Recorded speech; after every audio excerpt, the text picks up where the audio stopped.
Amravati central gel से कैदियों के भागने के 5 दिन बाद जांच समिति ने अपनी जांच पूरी कर ली है। इस रिपोर्ट में जेल की आंतरिक सुरक्षा व्यवस्था पर समिति ने सवाल उठाए हैं। समिति ने 8 सुरक्षा कर्मचारी, 4 अधिकारी और 10 कैदियों का बयान लिया है।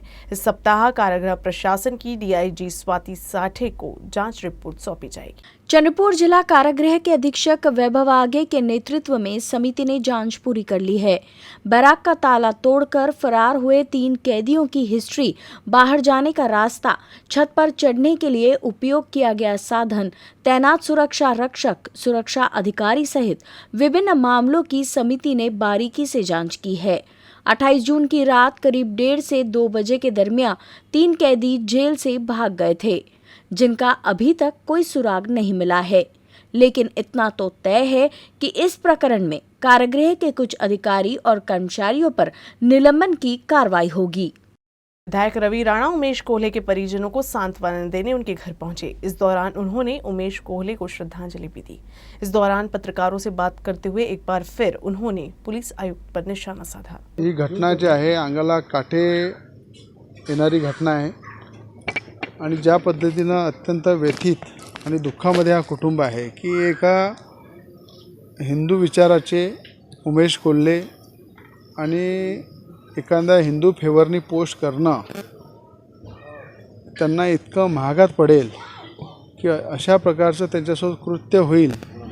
आणि 21 तारखेला झालेली घटना जर 1 तारखेपर्यंत अमरावतीचे पोलीस झोपले राहतात, 21 तारखेला जी घटना झाली त्याच्या आधी 20 तारखेला सुद्धा NIAने आता जो तपास केला त्याच्यामध्ये लक्षात आलं की 20 तारखेला सुद्धा त्यांनी ट्राय केला त्यांना मारण्याचा, पण त्यांनी दुसऱ्या रोडनी गेल्यामुळं ते वाचले।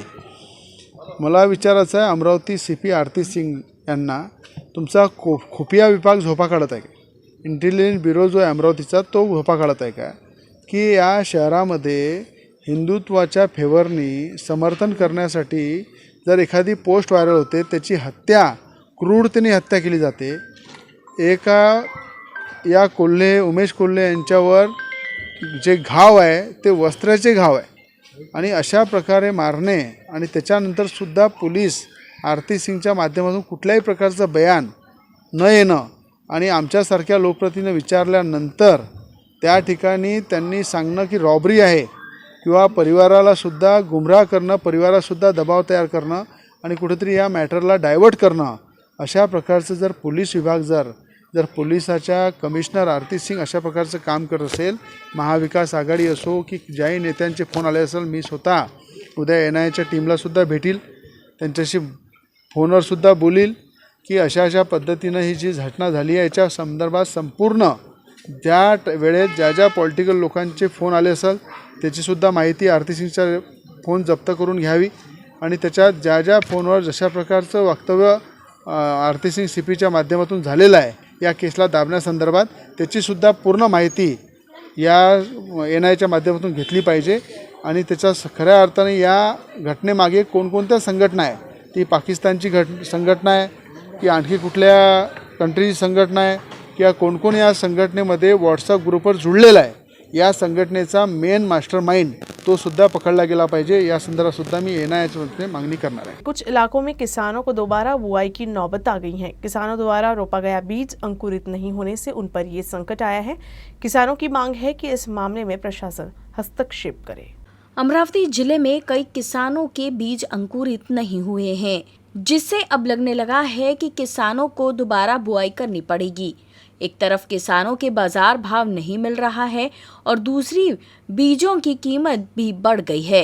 ऐसे में किसानों को एक बार फिर निराशा ने घेर लिया है। काही नाही 10-20% निघालं आणि ते मी मोडलो। पुन्हा आता त्याच्यात डोबण्याची वेळ करायची। तक्रारी कोणाकडे केली? तक्रारी कृषी सहाय्यक, कृषी आपला तालुका कृषी अधिकारी आणि पंचायत समिती। काही बोगस बियाणं निघाल्यामुळे काही निघाले नाही आणि आज सध्या कंडिशनला माझी तशीच शेती पडली आहे। तरी माझं एकच म्हणणं आहे की सर्व कृषी अधिकाऱ्यांनी, कृषी सहाय्यकांनी आणि संबंधित विभागाच्या यांनी माझ्या शेतात येऊन पाहणी करून पंचनामे करून मला योग्य तो न्याय देण्यात यावा हीच विनंती। बीज नहीं अंकुरित होने की शिकायत किसानों ने कृषि अधिकारी से की है। किसान संगठनों ने मुआवजा नहीं मिलने की सूरत में किसानों ने तीव्र आंदोलन की चेतावनी दी है। माझं एकच सांगणं आहे की हे बोगस बियाणे कंपनी बनवते कसे, त्यानंतर हे बोगस बियाणे मार्केटमध्ये येते कसे आणि आले तर हे अधिकारी का करते? कारण जे सरकारपाशी यंत्रणा आहे, हे यंत्रणा कुठे आहे? आज तुम्ही शेतकऱ्यांच्या अन्नामध्ये माती घालत आहे। ह्या शेतकरी जगाला पोसवतो, जगाचा पोशिंदा आहे आणि या शेतकऱ्यासोबत तुम्ही एवढं मोठं पाप करताय, हे कुठे फेडणार तुम्ही? माझं सरकारला या माध्यमातून सांगायचं आहे की तुम्ही शेतकऱ्याच्या अन्नामध्ये माती टाकू नका, नाही तर शेतकरी हे अन्न पिकवलं नाही तर तुम्हाला कोणत्याच प्रकारचं उत्पादन मिळणार नाही, जेवण नाही मिळणार, काहीच उत्पादन मिळणार नाही। ह्या माध्यमातून मला सांगायचं आहे आणि पुन्हा सांगतो आहे की शेतकऱ्यावर जे काही कृषी अधिकारी अन्याय करत असन तर त्यांना शेतकरी संघटना चांगल्या प्रकारे कोणत्या प्रकारे धडा शिकवून हे अधिकाऱ्यांना समजून घ्या। कृषि विभाग खेतों में जाकर इस बात की जांच कर रहे हैं। इस बीच जिला कृषि अधीक्षक ने किसानों से ज्यादा घर में बनाए गए सोयाबीन के बीज बोने की अपील की है। यामध्ये विशेषतः आपल्याकडे सोयाबीनचं बियाणं मोठ्या प्रमाणात शेतकरी बाहेरून खरेदी करतात, परंतु आपण मागच्या 2-3 वर्षापासून घरचं बियाणं वापरण्यावर फार मोठा भर दिलेला आहे। जो बियाणे बदलाचं प्रमाण आहे ते मागच्या वर्षी 55% पर्यंत होतं। म्हणजे आपल्याकडे साधारण 2,65,000 हेक्टर क्षेत्राला 1,98,000 क्विंटल बियाणं आवश्यक आहे। मागच्या वर्षीचा जर विचार केला तर जवळजवळ 80-90 हजार क्विंटल बियाणं शेतकऱ्यांनी घरचं वापरलं होतं आणि यावर्षी ते प्रमाण जास्तीत जास्त कसं वाढवता येईल या अनुषंगानं आपण सप्टेंबर महिन्यापासून नियोजन केलेलं होतं, सप्टेंबर-ऑक्टोबरपासून। त्यामध्ये शेतकऱ्यांचं घरचं बियाणं राखून ठेवण्याबद्दल म्हणजे काढणीपासून तर ते बियाण्याची काय दक्षता काळजी घेतली पाहिजे, नंतर पुढे बीज प्रक्रिया करूनच का पेरणी केली पाहिजे याबद्दल घडीपत्रिका, लिफलेट, सोशल मीडिया याचा वापर करून आणि प्रत्यक्ष शेतकऱ्यांच्या भेटी किंवा गाव स्तरावर, क्षेत्रीय स्तरावर सभा घेऊन आपण हा बियाणे बदलाचं प्रमाण आहे हे जास्तीत जास्त कमी करणे, म्हणजे आपलं जे 55% वगैरे होतं मागच्या वर्षी ते 30-35% आणण्याचा आमचा प्रयत्न आहे आणि त्यामध्ये आम्ही बऱ्यापैकी यशस्वी झालो आहे। याचं कारण असं की जे दुकानातून विक्रीचं प्रमाण आहे हे फार मोठ्या प्रमाणात कमी झालेलं दिसून येते। जेव्हा आपण मार्केटमध्ये फिरतो किंवा शेतकऱ्यांशी चर्चा करतो तर यावर्षी घरचं बियाणं, स्वतःचं गावातलं बियाणं गावात हा कन्सेप्ट चांगल्या पद्धतीनं रुजवला गेला आणि त्यातही आम्ही त्या बियाण्याची सुद्धा पुढे तक्रारी वाढू नये या अनुषंगानं उगवण क्षमता तपासणी आणि बीज प्रक्रिया हे 2 कन्सेप्ट यावर्षी ॲग्रेसिव्ह पद्धतीनं राबवल्यामुळे निश्चितच त्याचा फायदा शेतकऱ्यांना होणार है। उधर जोरदार बारिश की वजह से अमरावती और वर्धा जिले की सीमा पर स्थित लोअर वर्धा प्रकल्प के बगाजी सागर डैम के 7 दरवाजे 30 सेंटीमीटर खोल दिए गए हैं, जिससे नदी के आसपास रहने वाले लोगों को सतर्क रहने की चेतावनी दी गई है। इस समय बगाजी डैम में करीब 70% पानी जमा है।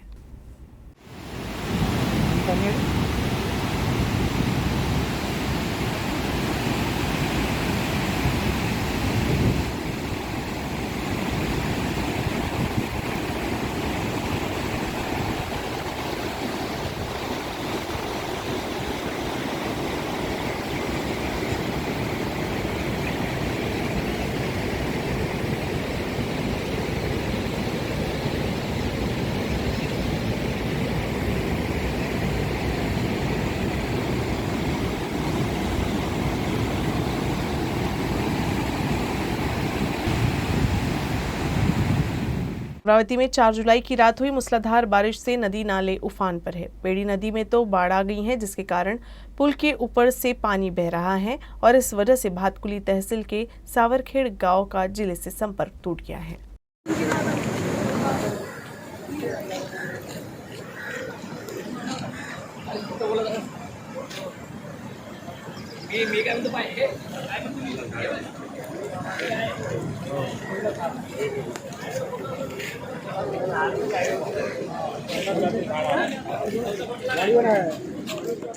विधायक बच्चू कडू ने चांदूर बाजार तहसील में बारिश से हुई क्षति का निरीक्षण किया। इस दौरान उन्होंने राष्ट्रीय राजमार्ग के सुपरवाइजर की जमकर क्लास ली। उन्होंने परिसर के नागरिकों की ओर से कोई शिकायत मिलने पर कंपनी के ठेकेदार के खिलाफ मामला दर्ज करने का भी निर्देश दिया। उन्होंने नुकसान का पंचनामा, प्रभावितों को रहने और खाने की व्यवस्था करने का भी आदेश दिया।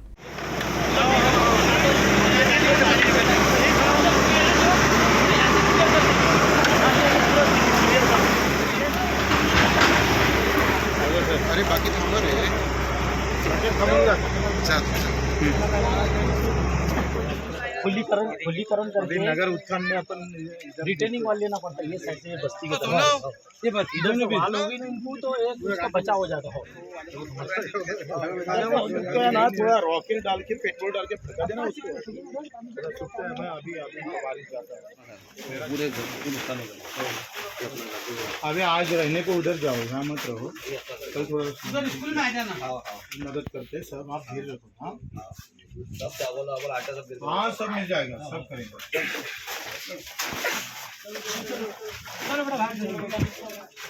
अमरावती रेलवे स्टेशन से पहली पंढरपुर स्पेशल ट्रेन बुधवार को रवाना हुई। इस मौके पर सांसद नवनीत राणा मौजूद थी। राणा के प्रयास से विशेष ट्रेन में अतिरिक्त 6 कोच जोड़े गए। अमरावती के अकोली रेलवे स्टेशन से पंढरपुर के लिए पहली ट्रेन बुधवार को रवाना हुई। युवा स्वाभिमान पार्टी ने स्टेशन पर हरि भक्तों के लिए अल्प आहार का इंतजाम किया था। इस दौरान सांसद नवनीत राणा ने सभी वारकरियों से आशीर्वाद लिया और उनसे चर्चा भी की। स्टेशन पर वारकरियों की बढ़ती भीड़ देख राणा ने सामान्य बोगियों की संख्या बढ़ाने के लिए एडीआरएम को निर्देश दिए। नवनीत राणा द्वारा वारकरियों की समस्याओं को समय पर हल करने के चलते वारकरियों ने ताली के साथ उनका स्वागत भी किया।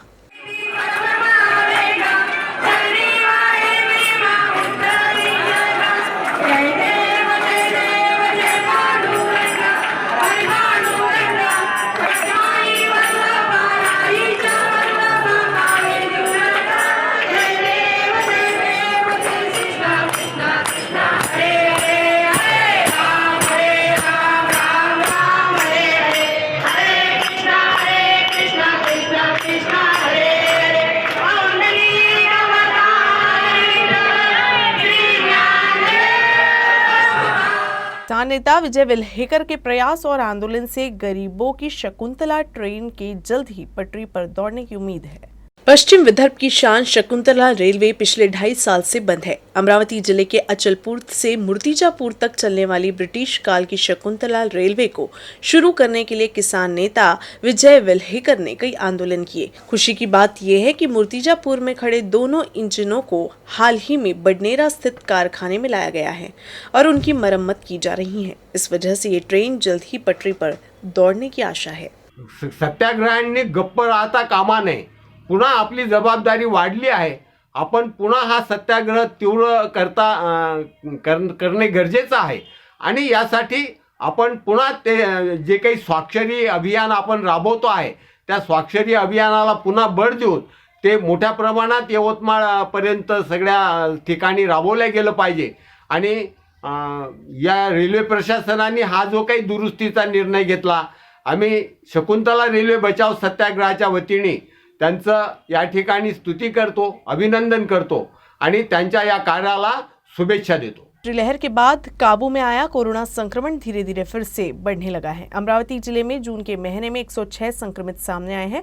बुधवार को जिले में 17 नए कोरोना केस मिले हैं। जिले में कोरोना धीरे धीरे पैर फैला रहा है। ऐसे में स्वास्थ्य विभाग ने नागरिकों से कोरोना नियमों के पालन करने की अपील की है। अमरावती जिले में फरवरी 2022 को ओमिक्रॉन की वजह से कोरोना की तीसरी लहर का संकट गहराया था। इस दौरान 1.5 महीने में 7000 कोरोना मरीज सामने आए। वहीं 10 मरीजों की मौत भी हुई, लेकिन मार्च के दूसरे सप्ताह के बाद संक्रमण कम हो गया। स्वास्थ्य विभाग ने जून जुलाई में संक्रमण बढ़ने का अनुमान जताया था। इसीलिए सरकार ने 12 से 18 वर्ष के आयु वर्ग के छात्रों के टीकाकरण पर जोर दिया। जिले में बुधवार को जो नए मरीज आए हैं उनमें से अंजनगांव सुरजी, चांदूर बाजार, मोर्शी, बटकौली और अमरावती के मरीज हैं। इनमें 3 महिलाएं और 14 पुरुष मरीज हैं। जिले में अब तक 1,06,127 लोगों में कोरोना संक्रमण की पुष्टि हो चुकी है। वहीं अब जिला प्रशासन ने लोगों को कोरोना नियमों का पालन करने की अपील की है। न्यूज रूम से बस इतना ही। खबरों का सिलसिला यूं ही चलता रहेगा। आप देखते रहिएगा UCN न्यूज अमरावती।